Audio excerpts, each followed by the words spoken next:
ده فيلم ريستارت الجديد واللي هنشوف فيه نفس الحاجات اللي حصلت في الحقيقة في الأيام اللي فاتت لما النت اتقطع بسبب سنترال رمسيس، وكمان هنشوف فيه نظرة مختلفة على المشاهير بتوع التيك توك والناس اللي بتطلع تهين نفسها في اللايفات. فتابعوا معانا الملخص كله عشان تعرفوا فكرة الفيلم كاملة، وأهم حاجة يا ريت ما تنسوش تعملوا اشتراك للقناة وتحاولوا توصلوا الفيديو ل 5000 لايك عشان تشجعوني إن أنزل الأفلام الجديدة في أسرع وقت ممكن. وتعالى بقى نبدأ الفيلم. فيلمنا بيبدأ بمحمد اللي بيبقى جايب بضاعة لمحل التليفونات اللي شغال فيه، وبيستأذن من عم سمير صاحب المحل إنه هياخد اجازه بكره علشان عنده تكريم. وبننتقل لعفاف خطيبه محمد وبنلاقيها انها فاتحه لايف على التيك توك علشان بتبيع عليه عبايات وبتفضل تلبسهم علشان توريها للناس. وامها عواطف بتبقى بتعمل الفطار وبتروح تاخده منها وبتصحي اخوها حسام وبتروح لبيت محمد وبنلاقيهم انهم فاتحين الشقتين على بعض. وبنلاقي علاء اخو محمد وهو قاعد علشان مستني الاكل وانه جعان، ومحمد لما بيشوفها بيفضل يعاكس فيها. بس اول ما اخوها حسام بيصحى بيعمل نفسه اكنه كان بيضربها، وبعد كده كلهم بيقعدوا علشان يفطروا. وبنعرف انهم فاتحين الشقتين على بعض علشان من زمان لما ام محمد وعلاء ماتت عواطف بقت تاخد بالها منهم، اعتبرتهم زي عيالها بالظبط. ومحمد بيقول لهم على التكريم اللي هو رايحه، وخطيبته عفاف بتقول له انها هتروح معاه علشان بتبقى خايفه لا يتعرف على بنت هناك. وفعلا بيروحوا مع بعض التكريم، وميدو بيكون هو مقدم المؤتمر وبيقول ان الناس اللي فايزه فازت بسبب التصويت، والفايزين بيبقى اسمائهم غريبه وبيبقوا ناس تافهه جدا بس فازوا بسبب ان ليهم جمهور على النت كبير وبيشجعوهم، وكمان بياخدوا جايزه فلوس كتير من المؤتمر. وبعد وقت طويل بنوصل لتكريم محمد وبيبقى مش فايز بسبب التصويت، لكن المؤتمر بيقدره وبيكرمه بسبب فكرته، وبيطلع على المسرح عشان يشرح فكرته للناس. وهو عبارة عن تطبيق للناس اللي في أزمة زي مرض أو سجن أو تعليم أو كمان جهاز عروسة. وبما إن الشعب المصري كبير فلو كل شخص اتبرع بجنيه واحد بس لكل أزمة هيشوفها وحابب يتبرع لها ساعتها هيكون حل أزمات ومشاكل ناس كتيرة جدا بجنيه واحد بس، وكل ده هيكون تحت إشراف الدولة عشان يكون فيه مصداقية والناس تطمن. وانه طبق الفكرة دي على اهل منطقته وفعلا حل مشاكل ناس كتير من ازمتها. ولما بيخلص كلامه بيلاقي ان الناس كلها مشيت، وده بسبب ان الناس كانت جاية علشان تشوف الشخصيات التافهة اللي مشهور على النت وخلاص. وكمان بيلاقي ان المؤتمر مش بيديله فلوس زي الناس التافهة، وانهم مديله جايزة بلاستيك للديكور، فبيمشي وهو متضايق جدا. وبنلاقي واحد اسمه الجوكر وهو بيعمل لقاء صحفي وبيقول انه بيحب يدعم الشباب جدا. ولما محمد بيروح بيقعد مع عيلته ومع صاحبه اللي اسمه بنهاوي، وبيبقوا متضايقين ان الناس بتقدر الاشخاص التافهه وكمان بيديلهم فلوس. وهو خد جايزه بلاستيك للديكور، وبيقولوا كمان انهم بيكسبوا فلوس كتيره جدا من على النت، والناس بتشجعهم علشان بيعملوا حاجات غريبه وتافهه، وبيقرروا ان هم كمان يعملوا حاجات غريبه علشان يتشهروا ويكسبوا فلوس زيهم. وبيقعدوا يفكروا هيعملوا ايه غريب وتافه، ومحمد ما بيكونش موافق على اللي هم بيفكروا فيه. بس ساعتها علاء بيقول لهم انه خلاص عرف هيعملوا ايه، وبنلاقيهم انهم جايبين حمار وبيحموه وكمان بيعملوا له مكياج وبيلبسوه وبيخلوه يتفرج معاهم على التلفزيون وبيبقى عايش معاهم في كل تفاصيل حياتهم. وده طبعا كله بيتصور وبيفتحوا لايف وهو معاهم، وبيبقوا اسمهم عيلة الحمار. وفعلا بيتشهروا جدا في وقت قصير عشان بتبقى حاجة غريبة، والناس لما بقت تشوفهم في الشوارع بتوقفهم عشان يتصوروا معاهم. ومحمد اول ما بيعرف اللي هم بيعملوه بيطلع وبيضربهم وبيتعرف هو كمان على النت. وبنلاقي ان الجوكر عرف عنوانهم وجالهم هو والمساعدة بتاعته حبيبة. وعلاء اول ما بيشوفه بيفرح جدا عشان عارف انه صاحب اكبر شركة دعم المواهب، وبيخش وبيقعد معاهم كلهم وبيقول لهم انه مبسوط جدا بالترند اللي هم عاملينه وانهم خلوا ناس كتير تتكلم عليهم، بس عندهم مشكلة صغيرة وانهم عملوا ترند بس مش عارفين يجيبوا منه فلوس، وان هو ده هيبقى دوره بس هو كمان اكيد هيكسب من وراهم فلوس. وبيوعدهم انهم على اخر السنة هيبقوا معاهم فيلا وعربية ورصيد في البنك، وبيديلهم عقود يمضوها علشان يبدأوا شغل. وعلاء وحسام اول ما بيسمعوا شرط الفلوس بيمضوا على طول. والجوكر بيقول لعلاء انه محتاجه في شغل جانبي وهيكسب منه فلوس اكتر بكتير. ومحمد بيقول لهم انهم لازم يقروا العقود الاول وكمان المفروض ان محامي يشوفها، لكن طبعا مش بيسمعوه وبرضه بيمضوا. وعفاف هي كمان كانت عايزه تمضي بس محمد بيمنعها، والجوكر مش بيجبرهم وبيخليهم براحتهم بس بيدوا فلوس بالدولار لعلاء وحسام. وعلاء اول ما بيشوف الفلوس بيبقى بايع نفسه على الاخر ومستعد انه يعمل اي حاجه علشان ياخد زيهم تاني.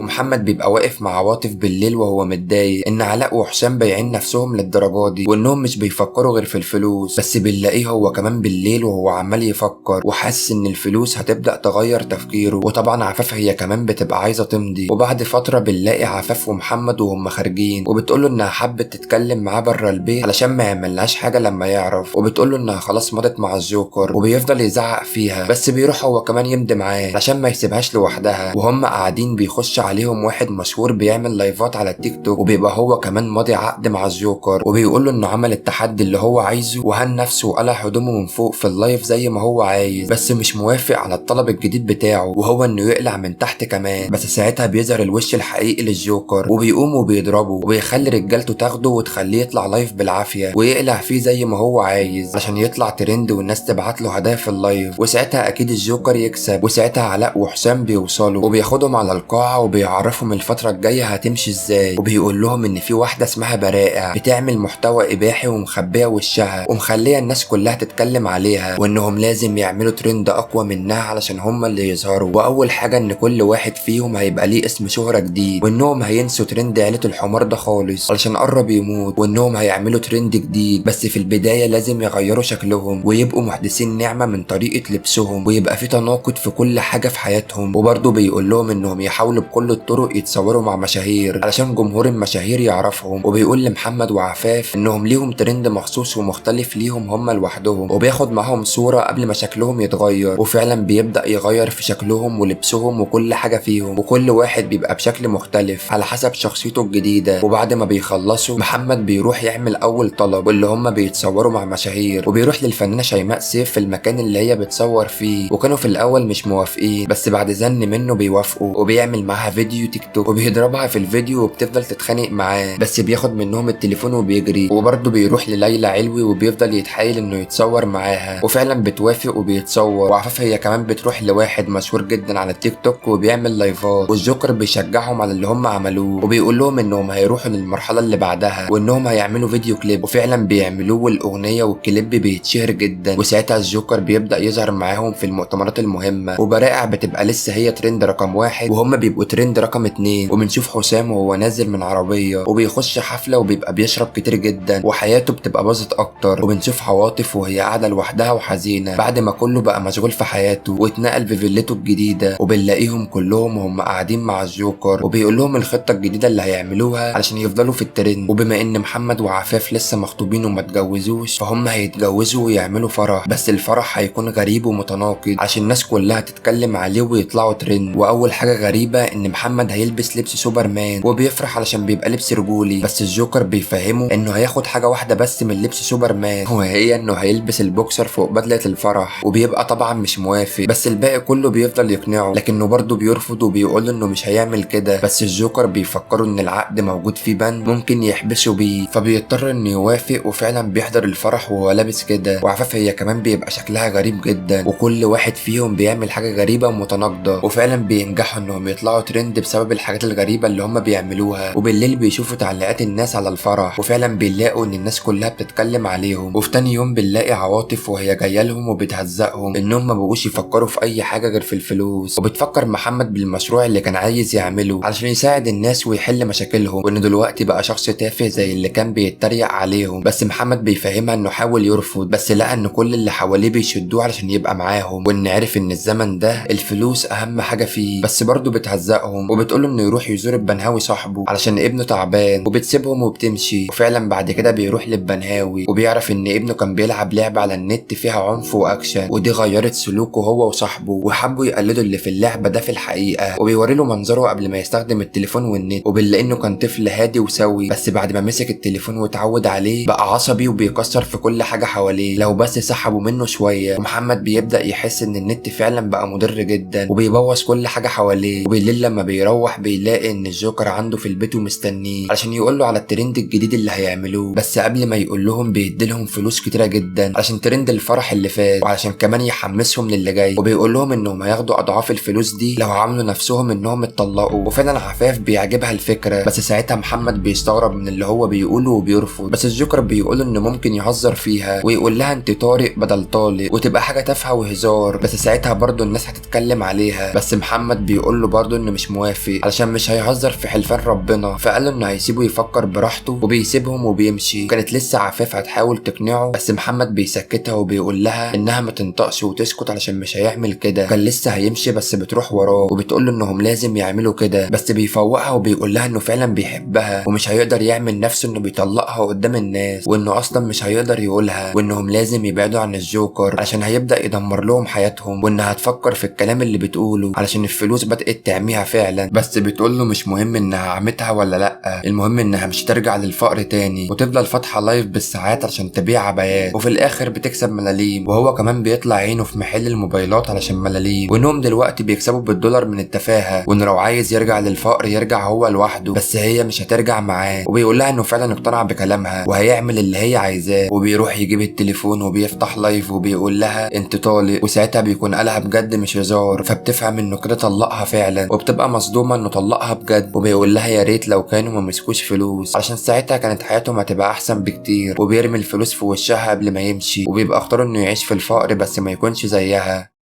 وبنلاقيه وهو في البيت القديم وهو متضايق جدا، بس فجأة بيسمع صوت علاء وحسام وهم جايين وبيتسحبوا وبيتكلموا بالراحة، فبيستخبى وبيعمل نفسه مش موجود، ويلاقيهم انهم دخلوا الأوضة وبيقفلوا الباب، وبعد شوية بيدخل عليهم وبيلاقي ان اخوه الكبير علاء يبقى هو برائع الترند رقم 1، وانه بيلبس لبس ست وبيبقى مخبي وشه، وده طبعا بيبقى من تفكير الجوكر علشان بيغريه بفلوس اكتر، وبتبقى هي دي الحاجة اللي كان عايزها منه لما قابله أول مرة، ولقى ان بالنسبة له الفلوس تخليه يعمل اي حاجه. وحسام بيكون هو اللي بيصوره وبيبقى مش مصدق نفسه من اللي شايفه، وبيقول ان حب عمره الفلوس عمتها وضاعت منه، واخوه الكبير بقى ارخص ست في مصر، واللي كان بيعتبره زي اخوه الصغير المخدرات جننته، وبقى يصور فيديوهات اباحيه، وبيبقى هيتجنن ومش عارف يعمل ايه علشان يرجع كل حاجه زي الاول. بس علاء بيقول له ان هو كمان في فرحه وهزق نفسه زيهم، فما يجيش دلوقتي ويحاسبهم على اللي هم عملوه، بس بيقول لهم انه خلاص دلوقتي فاق، وبيحاول يفوقهم هم كمان، بس علاء قال انه مش هيرجع للفقر من تاني، وانه هيعمل اي حاجه علشان الفلوس، وبيسيبوه وبيمشوا، وبيبدا يقتنع فعلا انهم خلاص ما بقوش شايفين اي حاجه غير الفلوس. وبعد شويه بيلاقي حبيبه مساعده الجوكر ومامتها وهم جايين له، وبيقولوا له انهم جوله علشان موضوع حساس يخصه، وبتقول له ان حبيبه كانت بتراجع كاميرات الشركه علشان كان في مشكله عندهم، ولقت ان في فيديو لعفاف مراته وهي بتغير هدومها لما كان الجوكر جايب لهم لبس جديد، وبتوري له الفيديو علشان يتاكد، وبتقول له ان لو عايز الفيديو ما يكونش مع الجوكر فلازم يروح وياخد جهاز تسجيل الكاميرات كله من الشركه. وبالليل فعلا بيروح له بمسدس وبيهدده، وبياخد جهاز تسجيل الكاميرات، وكمان بياخد العقود اللي كانوا ماضيينها، وقبل ما يمشي بيعرفوا ان اصلا المسدس كان لعبه، وبيروح لعفاف علشان يعرفها ان الجوكر كان مصورها، وانه كمان سرق العقود بس مش بيلاقيها موجوده علشان بتبقى في الوقت ده مع الجوكر في حفله، وبتبدا تحس انها مش شبه الناس اللي موجوده، وكمان بتلاقي ان الجوكر بيهينها، فبتبدا تفوق لنفسها وبتعرف ان محمد كان عنده حق، وبتقوم وبتمشي. وبنلاقي مباحث الانترنت وهي بتقبض على علاء علشان عرفوا ان هو برائع اللي بيعمل محتوى اباحي على النت، والجوكر بيبعت له فيديو وبيعرفه ان هو اللي بلغ الشرطه، وانه لسه هيعمل فيه اكتر من كده بسبب اللي هو عمله. ومحمد بيروح لمحامي وبيطمنه وبيعرفه ان القضيه سهله، وانه هيعرف يطلع اخوه قريب، ولما بيروح بيلاقي ان عواطف بتقع من طولها وبتنادي على حد يلحقها، وبيوديها للمستشفى بسرعه، وبيعرف انها محتاجه عمليه وهتتكلف 100,000 جنيه، وبيطلع في الشوارع وهو متجنن، وبيحس ان عيلته كلها ضاعت منه، وان ده كله بسبب النت، وان الناس كلها بقت حياتها عباره عن التليفون، وانه خلاص خلوا العاقل يبقى مجنون، وان كلامه ما يتصدقش، وان التافه هو اللي بقى قدوه والناس تمشي وراه. وبيروح وهو متضايق، وهو قاعد بيلاقي تليفون حسام شغال على لايف وهو نايم، فبيمسكه علشان يقفله، بس بيلاقي ان في بلوجر بيقول ان الكابلات اللي في الميه اللي ليها علاقه بالانترنت ضعيفه جدا في الفتره دي، وان الكابلات دي لو حصل لها حاجه هيحصل انهيار تام للانترنت في العالم كله، لان الكابل الرئيسي للانترنت بيعدي في مصر. وبيروح يتاكد من بنهاوي صاحبه بما انه مهندس كابلات بحريه، وفعلا بياكد له كلامه وبيقول له انها حقيقه. ومحمد بيقول له ان حياته كلها باظت بسبب النت، وان الناس كلها كمان حياتها بايظه بسببه، بس مش حاسين بده، وعلشان كده بيبقى عايز يقطع النت على العالم كله علشان يرجعوا زي زمان، وبيبقى عايز بنهاوي يساعده عشان ليه علاقات كتير بناس شغاله في البحر، واكيد هيسهل عليه كتير. وفي الاول بيبقى مش موافق علشان هتبقى عمليه صعبه، بس بعد ما بيقول له ان ابنه هو كمان باظ وتعب بسبب النت ساعتها بيوافق، وبيبدا يكلم اي حد شغال في البحر هو عارفه، وبيعملوا خطه اللي هيمشوا عليها، وبياخدوا لواحد صاحبه اسمه عزام وبيبقى غطاس عالمي وهيساعدهم في الغطس للكابلات، وبيوريهم ادوات الغطس اللي هيستخدموها. وبالليل بيجهزوا علشان يمشوا، وبيلاقي ان عفاف موجوده وهتروح معاه، وبنهاوي بيقول له ان هو اللي كلمها، وبتعتذر له وبتقول له انها عرفت انه عنده حق، وبتفضل تتاسف له، وفعلا بيسامحها وبيركبوا وبيمشوا، وبيوصلوا للمراكب تبع بنهاوي، وبيقول لهم ان في كابلين المفروض يقطعوهم عشان النت يتفصل على العالم كله. وبيروحوا لاول كابل وبيكون على جزيره، وبيقطعوه بسهوله علشان بيبقى فوق الميه، وبيوصلوا لمكان الكابل التاني وده بيكون تحت الميه، وبيغطسوا وبينزلوا له وفعلا بيلاقوه، ومحمد بيبدا يقطع فيه، وعفاف بتصور فيديو كذكرى ليهم عشان بتبقى لحظه تاريخيه والعالم كله هيتكلم عليها. وفعلا بينجح انهم يقطعوه وبيفرحوا جدا انهم نجحوا. وفي وقتها البورصه كلها بتقع والدوله بتخسر فلوس كتيره جدا عشان بتبقى معتمده على النت بشكل رئيسي، والمطارات كلها كمان بتقف، والناس بتبقى مش عارفه تسافر، وطبعا الاشارات كلها بتعطل، وبيحصل زحمه كبيره في الشوارع، وكمان الناس بتبقى مش عارفه تستخدم الGPS علشان يروحوا مشاورهم، ومش بيبقوا عارفين يسحبوا فلوسهم من البنك كمان، وبيبقوا مش عارفين يحاسبوا في الاماكن علشان ناس كتير في الزمن ده بيبقى مش معاهم كاش، وفي ناس تانية كمان بتبقى مش عارفه تروح مشاورها علشان مش عارفين يطلبوا عربيه، وكمان بيبقى اخر يوم تقديم للجامعات وناس كتير مش بتعرف تقدم، والاخبار كلها بتذيع الخسائر اللي حصلت في الكام ساعه الاخر، وده طبعا بسبب قطع الانترنت. والجوكر طبعا بيكون متعصب جدا علشان كده يعتبر بيته اتخرب.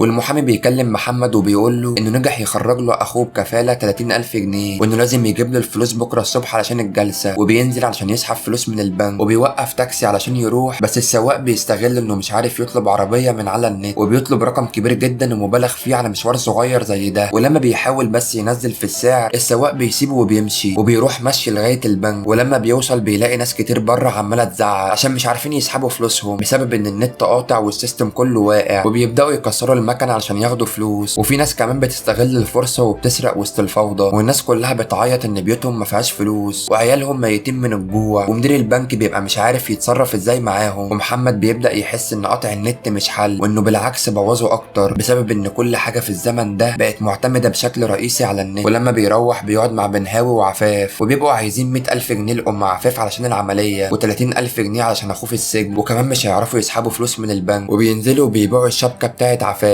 وبتتباع ب 30,000 جنيه، وساعتها بيروح وبيدفع الكفاله وبيخرج اخوه من السجن، وهما ماشيين بيلاقوا البلوجر المشهور اللي على التيك توك اللي كان بيطلع لايفات بعد ما اتجنن من قطع الانترنت عشان كانت هي دي كل حياته، وانه مش بيعرف يعمل حاجه غير كده، ولما النت اتقطع حياته بقت ملهاش معنى واتجنن. ولما بيروحوا علاء بيبقى مش مصدق ان هما اللي قطعوا النت اللي عامل ازمه للعالم كله، وعفاف علشان تثبت له بتوري له الفيديو اللي كانت مصوراه، وبيبقوا مش عارفين يعملوا ايه في ال100,000 جنيه بتوع العمليه، وكمان بيبقى مش معاهم فلوس ياكلوا. وساعتها بنلاقي ان علاء بيروح للجوكر وبيقول له انه محتاج 100,000 جنيه وهيقول له على سر يخليه يعرف يشتغل تاني، وبيوري له الفيديو وبيعرفه ان محمد هو اللي قطع النت. وساعتها الجوكر بيروح لمحمد وبيقول له ان هو معاه الفيديو بتاع قطع النت وانه ممكن يبعته للشرطه، بس هو مش هيعمل كده وبيمسحه قدامه، بس عايزه ياخده لمكان القطع اللي هو عمله علشان يصلحوا الكابلات والنت يرجع يشتغل تاني، وانه هيديله حق العمليه اللي هي 100,000 جنيه. ومحمد بيقول له انه اصلا بعد اللي شافه ده فهو عايز يرجع النت تاني، بس صعب يعمل كده في الوقت ده عشان هيبقى محتاج مهندس متخصص عشان يصلح الكابل، فقال له ان هو هيجيب له مهندس بس هو يقول له مكان القطع فين، وفعلا بيتفقوا على كده وبيروحوا وبيغطسوا وبينزلوا، بس بيتصدموا لما بيلاقوا ان الكابل اصلا متصلح، وبيطلعوا تاني والجوكر بيفضل يتخانق معاه علشان بيفتكروا انه نصب عليه، بس وهم واقفين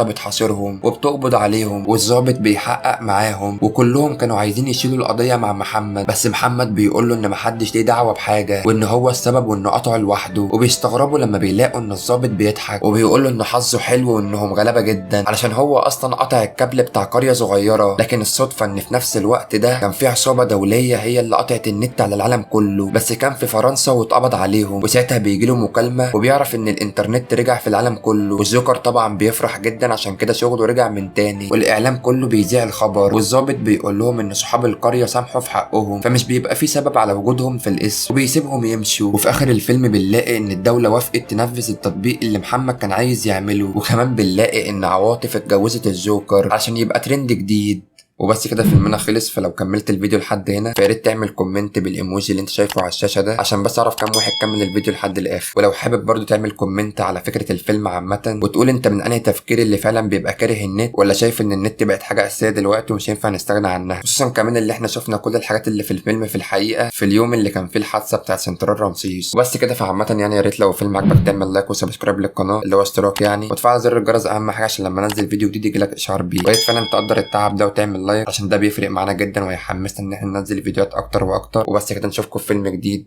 ويلا سلام.